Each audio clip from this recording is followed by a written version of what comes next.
Alors bonjour, bienvenue à cette nouvelle capsule. Précédemment, on avait vu comment on calculait les siècles après Jésus-Christ. Maintenant, on va voir comment on calculait les siècles avant Jésus-Christ.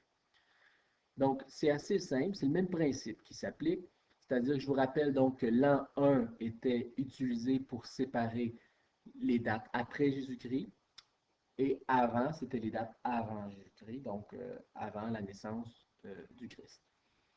Donc, la date, l'année qui vient tout juste avant l'an 1, comme il n'y avait pas d'an 0, c'était l'an -1 qui arrive juste avant l'an 1. Donc, l'an -1 est l'année qui termine le premier siècle avant Jésus-Christ. 100 ans plus tôt, si on faisait le calcul, 100 ans plus tôt, on était à ce moment-là en l'an -100. Donc, le premier siècle avant Jésus-Christ débute en l'an -100 et le siècle se déroule, l'an -100, l'an -99, l'an -98, l'an -97, pendant 100 années, et donc se termine en l'an -1.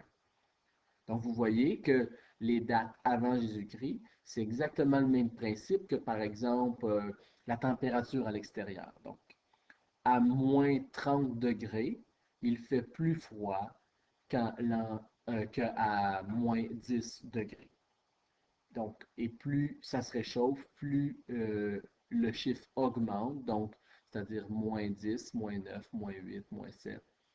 C'est le même principe avec les dates. Donc, plus une date est ancienne, plus le chiffre négatif va être élevé, donc -100.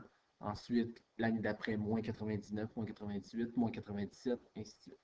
Donc, en -100, l'année juste avant, c'était l'an -101. Et c'était la fin du deuxième siècle, qui lui aussi a duré pendant 100 ans. Donc, le deuxième siècle avant Jésus-Christ commençait en l'an -200. Et ainsi de suite, on peut placer comme ça toutes les autres dates jusqu'au 15e siècle avant Jésus-Christ.